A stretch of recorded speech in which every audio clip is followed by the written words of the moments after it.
You wake up and start ticking invisible boxes. Drink water. Breathe deeply. And manifest gratitude. Pretend you're fine.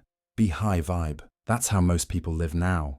Not breathing life, but performing it. Alan Watts would have laughed. A slow, knowing laugh. The kind that sounds like wisdom stretching. He'd probably say, "You've turned existence into a spreadsheet of self-improvement. We've industrialized even our peace. We optimize joy. We schedule spontaneity. We quantify meaning. It's all performance metrics for the soul." And somewhere, beneath the glowing screens and perfectly captioned sunsets, life, real life, waits quietly, unmeasured and unsellable. The problem isn't wanting to evolve. Watts never mocked growth. He mocked the obsession to measure growth, to transform the mystery of being into a to-do list. Every task checked off promises control, yet what it delivers is anxiety in disguise. We live like auditors of our own existence. Did I meditate right? Did I manifest enough? Did I earn the right to rest? Watts would smile and whisper, "You don't need permission to be." He compared life to music. Not a path, but a dance. Not a ladder, but a melody. Nobody listens to a song just to finish it. But we treat our lives like it's all intro, no chorus, rushing toward an ending that nobody asked for. It's tragic comedy. The human being, blessed with consciousness, spends it trying to prove worth to an algorithm that doesn't even know its name. Life isn't a checklist. It's jazz. Improvised, sometimes off-key, always alive. Watts saw through the madness of self-development culture. He called it the new religion. Disciples of progress, kneeling before the idol of better. The rituals changed, but the psychology didn't. Repent yesterday, optimize today, ascend tomorrow. And the irony? The more we chase becoming, the less we be. The ego loves checklists because they look like purpose, but feel like control. It feeds on milestones, and when it runs out, it invents new ones. You can finish therapy, master mindfulness, and still wake up craving another gold star from the universe. Watts would grin and say, "The joke's on the seeker," because what we're looking for isn't hidden, it's ignored. It's the silence between thoughts, the pause between breaths, the space before you rush to fill it. To live without a checklist isn't laziness. Well, it's courage. Courage to face the empty page without a headline or a plan. Courage to be useless for a while. Because existence doesn't owe anyone productivity. And yes, that's terrifying. We've built an economy around never stopping. Stillness looks suspicious. Rest feels like rebellion. But the truth that Watts delivered, half joke, half revelation, is that we are already the thing we're chasing. Stop auditing your soul. You don't need performance reviews from the universe. The moment you drop the list, you rediscover the rhythm. You stop managing life and start dancing with it again. That's what he meant by flow. Not passive surrender, but intelligent trust. The kind that knows the river never asks the current to speed up. Maybe we're not tired because life is hard. Maybe we're tired because we've turned life into homework. So here's a radical idea for a generation of overachievers. Don't tick the box called awakening. Just open your eyes. Breathe without labeling it practice. Laugh without calling it therapy. And when you cry, don't hashtag it shadow work, just live. Because once you stop counting moments, you finally start inhabiting them. Let's be honest, this obsession with doing life right is a polite form of panic. A collective anxiety disguised as self-mastery. It's the fear of disappearing if we stop performing. We think we'll vanish if we're not constantly proving that we exist. So we build systems, habits, morning routines. We call it self-discipline, but what it often is, control addiction. We can't stand the raw, unfiltered flow of being, so we dress it up with order. We write goals, quote gurus, read 800 books about surrender, and never actually surrender. Alan Watts, if he were alive today, would have an absolute field day scrolling through Instagram reels. He'd see people turning his words meant to liberate, into commandments. He'd smirk at every video titled 10 Ways to Let Go, or How to Be Effortless in 5 Steps. Because that's the paradox, isn't it? We even made letting go another thing to achieve. The spiritual marketplace is a circus now. Neon lights, soft piano, and influences of enlightenment. Everyone's selling a path out of the maze while building a brand inside it. And yet, the people who listen to Watts the most still miss the punchline. You can't turn being into a business plan. He was never trying to sell you a system. He was trying to wake you up. And waking up isn't about breaking free from capitalism or deleting your apps. It's about seeing through the illusion that you're not already free. But that's too simple, too unsellable. So we complicate it. We meditate not to be present, but to feel like the kind of person who meditates. We detox from screens to announce we're detoxing, then post a recap when we're back. We wear authenticity like a filter, vulnerability like a costume. Watts called this the trap of the ego pretending to disappear. He knew the mind was a trickster. It doesn't die when you say, "I'm awakened." It just changes outfits. The ego loves to cosplay as the soul, and maybe that's the core of it. The checklist is just ego in spiritual drag. Every "I should" is another costume it puts on to look enlightened. But what if you stopped? Not slowed down, stopped. No agenda, no next step, no 10-minute rule. Imagine this. You wake up, and instead of scanning the mind for what to optimize, you simply exist for a moment. Coffee in hand, breath unmeasured, sunlight hitting the floor.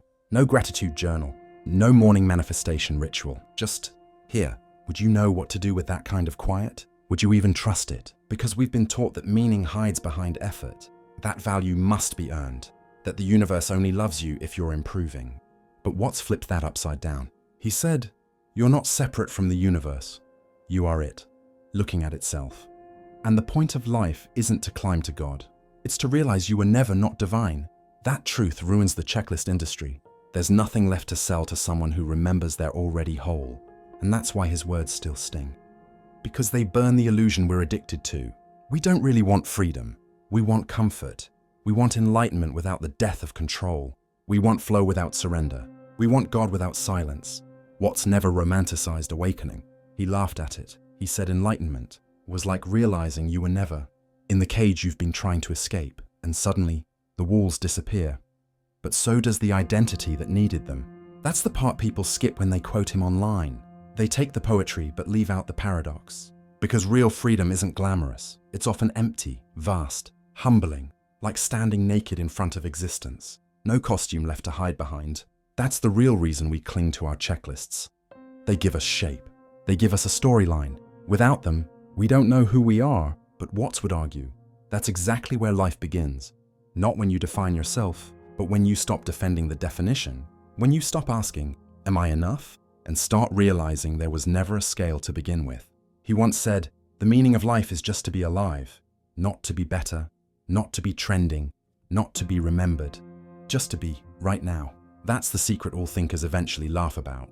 You can't achieve being, because the one who's trying is already it. Life isn't a checklist, because there's no box big enough to contain the miracle of awareness itself. When you stop ticking tasks, you start noticing colors again. You see people as stories instead of obstacles. You remember that laughter can be holy, that silence is also language, that love doesn't need bullet points. Alan Watts's legacy isn't about making sense of existence. It's about dancing with its absurdity. He'd rather you be a little lost and laughing than perfectly organized and spiritually dead. So maybe it's time to delete the app that tells you when to breathe. Throw away the notebook that quantifies your soul. Unsubscribe from the cult of done. And if that feels like rebellion, good, it is. Because freedom, in a world of checklists, will always look like chaos. Maybe that's why Alan Watts kept smiling. Not because he had the answers, but because he had finally stopped pretending to need them.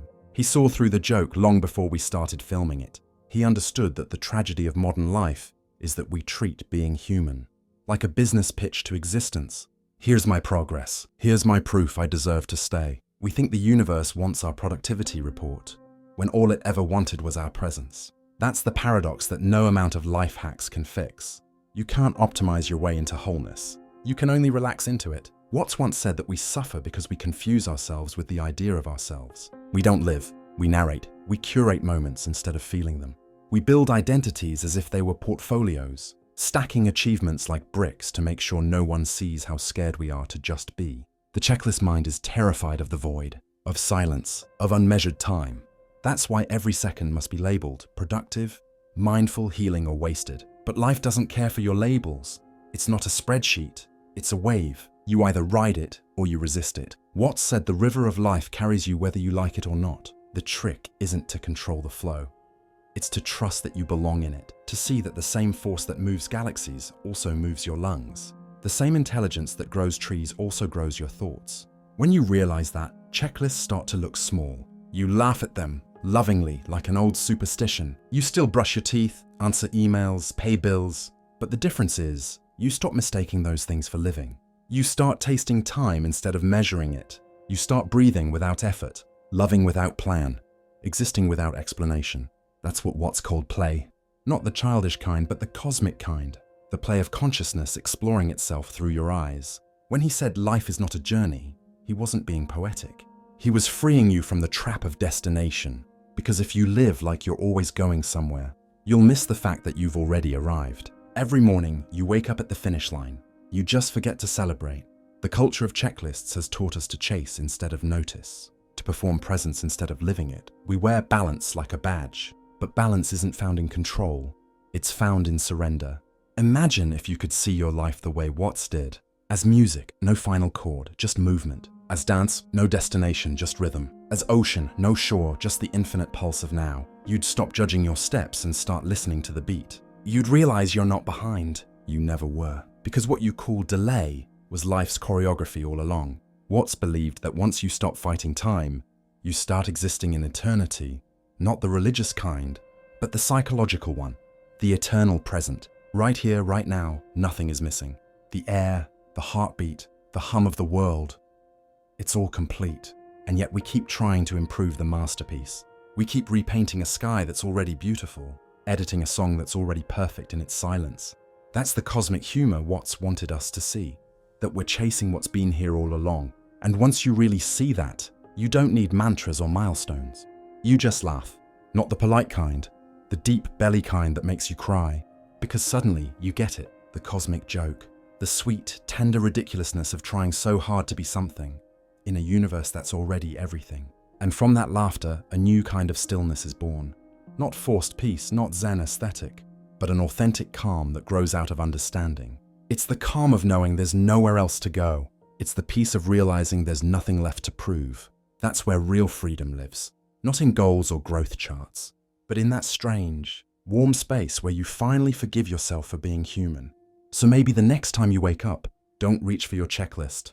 Don't start optimizing your soul. Just look around. Notice the light. The hum of morning. The small, almost invisible miracle that you're still here. And then maybe, do nothing about it. Let that be your rebellion. Let that be your awakening. Because life isn't a checklist. It's a wink from the divine.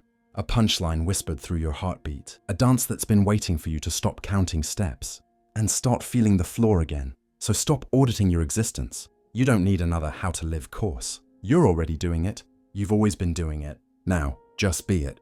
Subscribe, stay close, and keep walking with us. This is Human Wave, where awakened minds rise into a life of wholeness and fulfillment.